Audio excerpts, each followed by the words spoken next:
بالله من الشيطان الرجيم بسم الله الرحمن الرحيم قل هل يستوي الذين يعلمون والذين لا يعلمون إنما يتذكر أولو الألباب وقال الله تبارك وتعالى مثل الذين ينفقون أموالهم في سبيل الله كمثل حبة أنبتت 7 سنابل في كل سنبلة 100 حبة والله يضاعف لمن يشاء والله واسع عليم. وقال النبي صلى الله عليه وسلم ما نقصت صدقة من مال وما زاد الله عبدا بعفو إلا عزا وما تواضع أحد لله إلا رفعه الله أو كما قال عليه الصلاة والسلام.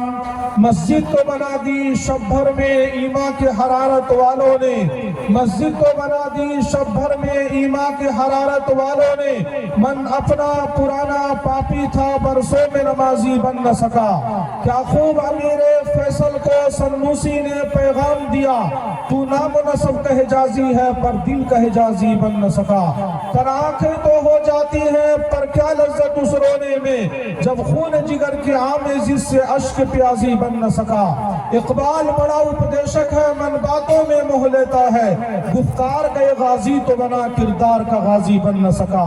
باوقار علماء کرام، بزرگان محترم، ملت کے غیور نوجوانوں، عزیز بچوں، پردہ نشین خواتین اسلام، ملت کی ماؤں بہنوں بیٹیوں، سب سے پہلی گزارش، ادباً گزارش، ہاتھ جوڑ کر کے دست بستہ جتنے جوان، جتنے بزرگ، جتنے بوڑھے کھڑے ہیں اس پنڈال کے سجانے میں، بنانے میں، جلسے کے انتظامات میں بہت کوششیں ہوتی ہے. یہ اس لیے بنایا گیا کہ ہم یہاں آ کر کے بیٹھیں گے. آپ حضرات سے گزارش ہے تھوڑی دیر آپ حضرات پنڈال میں آ کر کے بیٹھ جائیں. پوری دنیا لائیو دیکھ رہی ہے آپ کو، دنیا والے آپ کو دیکھ رہے ہیں، اندر میں جگہ ہے. چند منٹ کے لیے آپ حضرات دستار بندی کے بعد، نکاح کے بعد آپ چلے جائیں، ہمیں کوئی اعتراض نہیں انشاءاللہ. لیکن آپ حضرات تھوڑے 1-2 آدمی فکر بھی کر لے بھائی، تھوڑا اندر آ جائے ماشاءاللہ. بس ایک تاریخی واقعہ سنا کر کے میں بات ختم کرنے چلا. جب ہندوستان کو انگریزوں نے لوٹ لیا، یہاں کے کوہ نور جیسے ہیرے کو بھی 7 سمندر پار لے کر کے چلے گئے. انگریزوں کا اگلا مشن منصوبہ یہ تھا کہ ہندوستان کو بنانے سجانے میں، اس کی تعمیر و ترقی میں مسلمانوں نے 800 سالہ محنت کی ہے. اگر مسلمان دوبارہ کھڑے ہو گئے تو ہم سے انتقام لینے کی کوشش کریں گے. ایسا کیا کام کیا جائے ہندوستان سے مسلمان ختم ہو جائے. اپنے قریبی مشیروں سے انگریزوں نے مشورہ کیا تو کہا ہندوستان سے آپ کو مسلمان نہیں ختم کرنا، اسلام کو ختم کرنا ہے. جہاں بھی مسلمان بچے ہیں قرآن کی برکت سے، احادیث کی برکت سے، اسلام کی برکت سے، دین کی برکت سے، شریعت اور سنت کی برکت سے، اگر یہ اسلام ختم ہو جائے گا ہندوستان سے تو خود بخود اگلی صبح کو مسلمان یہاں سے ختم ہو جائیں گے. انگریزوں نے کہا چلو مسلمان نہیں ختم کریں گے، مسلمان تو اپنے آپ خود بخود ختم ہو جائیں گے. اسلام کیسے ختم ہوگا؟ انگریزوں کے مشیروں نے مشورہ دیا اگر ہندوستان سے، بھارت سے اسلام کو ختم کرنا ہے اس کے لیے آپ کو 3 پوائنٹ پہ کام کرنا پڑے گا. 1 نمبر، پورے ہندوستان میں ایک بھی مدرسہ باقی نہیں رہنا چاہیے، سنبھالیے گا، پورے ہندوستان میں ایک بھی مدرسہ باقی نہیں رہنا چاہیے. دوسرا نمبر، پورے دیش کے اندر میں ایک بھی عالم، علماء، مولوی، مولانا، مفتی، محدث، مفسر باقی نہیں رہنا چاہیے، ایک بھی عالم علماء زندہ نہیں رہنا چاہیے. تیسرا کام، پورے دیش میں، پورے ہندوستان میں ایک بھی قرآن باقی نہیں رہنا چاہیے. انگریزوں کے سامنے جب یہ باتیں آئی ہیں، ناپاک منصوبہ اور مشورہ آیا تو انگریزوں نے اس مشن پہ کام کرنا شروع کیا. دلی کے چاندنی چوک سے لے کر کے خیبر تک کوئی درخت ایسا باقی نہیں چھوڑا جس پر کسی عالم کو پھانسی دے کے نہ لٹکا دیا ہو. اس ہندوستان کی دھرتی پر تقریباً 3.5 لاکھ قرآن کریم کے نسخوں کو انگریزوں نے جلا دیا.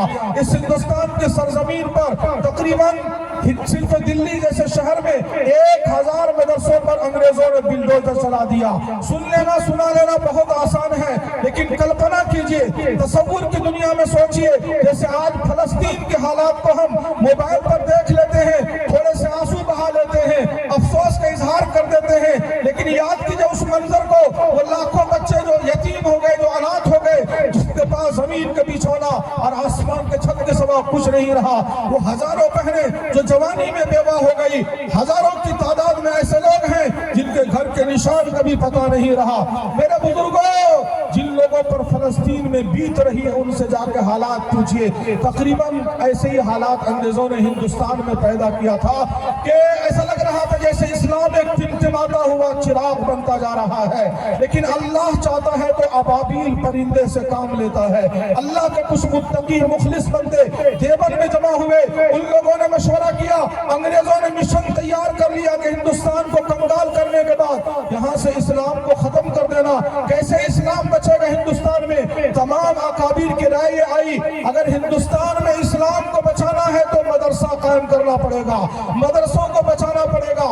مشورے پہ بات ختم ہو گئی. کئی دفعہ ان حضرات نے مشورہ کیا کہ حالات بہت اچھے نہیں تھے اور پیسے بھی ان کے پاس نہیں تھے.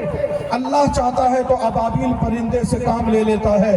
اس مشورے میں ایک حاجی عابد صاحب تھے. ایک دن حاجی عابد صاحب عصر کی نماز پڑھنے کے لیے جا رہے تھے. حاجی صاحب کے کندھے پہ گمچھا تھا, رومال تھا. حاجی صاحب نے اپنے کندھے سے رومال کو اتارا, گرا باندھ کر کے بسم اللہ پڑھ کر جیب میں ہاتھ دیا. ان کے جیب میں اس وقت کل 3 روپے موجود تھا. حاجی صاحب نے 3 روپے نکال کر کے دیوبند کے مدرسے کے لیے پہلا چندہ دیا. آپ کو سننے میں لگ رہا 3 روپے, لیکن پونے 200 سال پہلے کا 3 روپے ابھی کا 3 لاکھ روپے سے زیادہ ہوگا. پھر حاجی عابد صاحب نے صبح سے شام تک دیوبند میں چندہ کیا. شام کے وقت میں آگے گنتی کی, کل 127 روپے چندہ ہوئے. دارالعلوم دیوبند کی تاریخ میں لکھا ہوا ہے. اکابر کے سامنے میں لا کر کے رکھا, دل باغ باغ ہو گیا. سننے میں لگ رہا آپ کو 127 روپے, لیکن پونے 200 سال پہلے کا 127 روپے ابھی کا 1 کروڑ روپے سے زیادہ ہوگا. اب مدرسہ قائم کرنا ہے. حضرت مولانا قاسم نانوتوی رحمت اللہ علیہ میرٹھ میں ہوتے تھے. حضرت کو خط لکھا گیا, وہاں سے تشریف لائے. ایک صنم خانہ ہے جہاں محمود بہت تیار ہوئے. یہ ایک صنم خانہ ہے جہاں محمود بہت تیار ہوئے. یہ ایک صنم خانہ ہے جہاں محمود بہت تیار ہوئے. محمود نام کا ایک استاذ ملا, محمود نام کا ایک طالب علم یعنی بچہ ملا. ایک استاذ کو, ایک بچہ کو چھتا والی مسجد کے صحن میں انار کا پیڑ اور درخت تھا. اس انار کے پیڑ اور درخت کے نیچے میں ایک استاذ کو, ایک بچے کو بٹھا دیا اور دارالعلوم دیوبند کا آغاز اور ابتدا ہو گئی. لیکن یہ تو مکتب نے چالو کیا, مسجد میں تو مکتب چلتا ہے. باقاعدہ ان حضرات نے مدرسے کے قیام کو سوچا, مدرسے کے لیے زمین کی فراہمی ہوئی, زمین کا انتظام کیا گیا. وقت متعین ہوا, فلاں دن فلاں وقت میں سنگ بنیاد رکھنی ہے. میں ایک دعا دینے جا رہا ہوں, سب آدمی آمین کہیے گا. اللہ تعالیٰ سے دعا فرمائے اللہ یہ خواب ہم سب کو بھی دکھا دے. آمین. شاید حیات مولانا قاسم نانوتوی رحمت اللہ علیہ نے خواب میں دیکھا آقا نامدار تاجدار مدینہ جناب محمد رسول اللہ صلی اللہ علیہ وسلم کو خواب میں دیکھا, دیوبند میں کھڑے ہیں. پوچھا ہے اللہ کے نبی آپ تو مدینہ میں ہیں, آپ کی قبر تو مدینہ میں ہے, آپ کو میں دیوبند میں دیکھ رہا ہوں, یہ سب خواب میں چل رہا ہے. تو سنبھالیے گا جملہ کو. آقا نامدار تاجدار مدینہ جناب محمد رسول اللہ صلی اللہ علیہ وسلم نے خواب میں جواب دیا, قاسم نانوتوی کل صبح تم لوگوں نے دیوبند میں میرے گھر کی بنیاد رکھنے کا ارادہ کیا ہے. کل صبح تم لوگوں نے دیوبند میں مدرسے کی بنیاد رکھنے کا ارادہ کیا ہے. میں مدینہ سے خود چل کر کے آیا ہوں اپنے گھر کی بنیاد اپنے ہاتھ سے رکھنے کے لیے, اس مدرسے کی بنیاد اپنے ہاتھ سے رکھنے کے لیے. قاسم نانوتوی چلو میں بنیاد رکھ کے دکھاتا ہوں. خواب میں دونوں گئے اور نودرہ ایک جگہ مشہور ہے, وہاں آقا کے ہاتھ میں عصا یعنی لاٹھی تھی, اس سے زمین پر نشان ڈال کر کے فرمایا میں اپنے ہاتھ سے دارالعلوم دیوبند کی بنیاد رکھتا ہوں. تو وہاں کے ترانے میں کہا گیا خود ساقی کوثر نے رکھی میں خانے کی بنیاد یہاں, خود ساقی کوثر نے رکھی میں خانے کی بنیاد یہاں.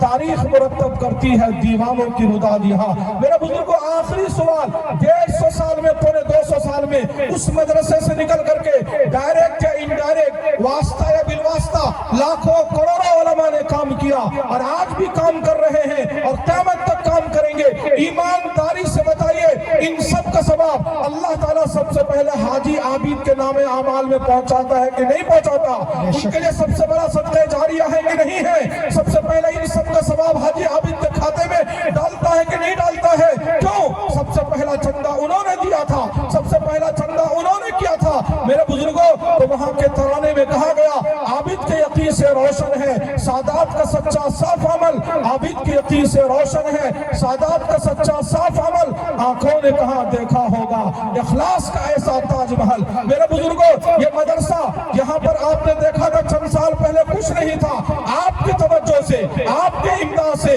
آپ کے منصرہ سے، آپ کے فطرہ سے، آپ کے خیرات سے، آپ کی زکاة سے، آپ کے تعاون سے، آپ کے صدقات سے یہ ادارہ آج آپ کے سامنے میں چمن بن کر کے کھڑا ہے۔ وہ ہے امیر شریعت حضرت مولانا منت اللہ رحمانی کا فرمان ہے، اللہ کل قیامت کے دن پوچھے گا منت اللہ کیا لے کر کے آئے ہو؟ تو ادارہ جامعہ رحمانی منگیر کے بارے میں فرمایا کچھ نہیں، اللہ کے سامنے میں کہہ دوں گا کہ منگیر کا مدرسہ جامعہ رحمانی منگیر لے کر کے آیا ہوں۔ اے دن بندی والو، اے کمل پور والو، اے سندہ والو، شروع سے لے کر کے آپ حضرات نے تعاون کیا ہے، دعائیں دی ہے، اور قدم بقدم آپ ہمارے ہاتھ چلے ہیں اور آخر تک چلیں گے بھائی انشاءاللہ۔ مال کی نہیں خون کی ضرورت پڑے گی تو آپ کو دینا پڑے گا، دیں گے بھائی انشاءاللہ۔ یہی نبی جس نبی کا گھر بن رہا ہے، یہی نبی قبر میں کام آئیں گے، یہی نبی حشر میں کام آئیں گے، اور اسی نبی کی شفاعت کی امید پر ہم انشاءاللہ پل صراط پار کریں گے۔ اس کے لیے میرے بزرگوں، جس ماں نے 9 مہینے پیٹ میں رکھا تھا، جس باپ نے کندھے پر رکھ کے پوسا پالا تھا، دادا دادی نانا نانی کتنی امیدوں سے پالا تھا، وہ قبروں میں مٹی کی چادر اوڑھ کر کے سو گئے ہیں۔ میرے بزرگوں، ہم اتنے فرما بردار نکلے کہ قبروں پہ جانا بھول گئے، ان کے لیے ایصال ثواب کرنا بھول گئے۔ اگر آپ نے اس مدرسے کی تعمیر میں ایک اینٹ لگا دی، ایک مٹھی گٹی لگا دی، ایک مٹھی بالو لگا دیا، ایک بوری سیمنٹ لگا دیا، میرے بزرگوں چندہ دینا آپ کی مرضی، نہ دینا آپ کی مرضی، اللہ جس کا مال پسند کرتا ہے اسی کا لگے گا۔ اس کے لیے ہمت کر کے بتائیں میرے بزرگوں، میرے دینی بھائیوں، ضیاء اللہ بھائی ذرا سے ہمت فرما لیں میرے بزرگوں، یہ مدرسہ بھی ماشاءاللہ، اللہ قبول فرمائے۔ یہ بچہ حافظ قرآن ہوا ہے اور ایک بچی بھی حافظ قرآن ہوئی ہے، یہ بھی حافظ قرآن ہوا ہے۔ میرے دوستوں اور بزرگوں، آج حضرت یوسف علیہ السلام کو جس طریقے سے مصر کی بازار میں نیلام کیا گیا